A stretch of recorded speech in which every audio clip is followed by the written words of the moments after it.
முதலமைச்சர் இருக்கார் இல்லையா, ஆமா. அவர் மகள் வந்து ஒரு பள்ளிக்கூடம் நடத்துறாங்க.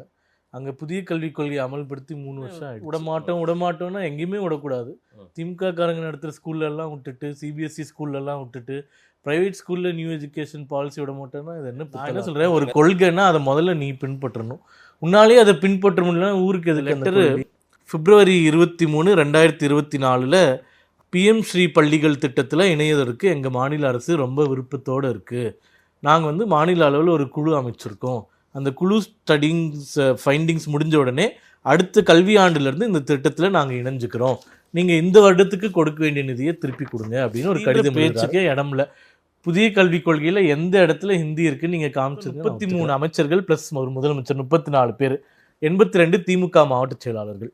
82 + 34 ஒரே ஒரு பிள்ளையோ பேரனோ அவங்க வீட்டு குழந்தைங்களோ இருமொழி கொள்கையை படிக்கிறாங்கன்னு ஒருத்தரை காமிச்சிருங்க. நான் போராடுறதே எதுக்குன்னா, நவோதயா பள்ளிக்கூடங்களை விட மாட்டேன்னு சொல்றது எதுக்கு, அரசு பள்ளிகளுக்கு மத்திய அரசு கொடுக்கக்கூடிய 30,000 கோடியை வேணான்னு சொல்றது எல்லாமே எதுக்குன்னா, இவங்க நடத்துகிற பிரைவேட் ஸ்கூலில் அட்மிஷன் கம்மியாகிடும். கவர்மெண்ட் ஸ்கூல்லாம் தரம் உயர்ந்துச்சுன்னா அப்புறம் என்ன பண்ணுறது?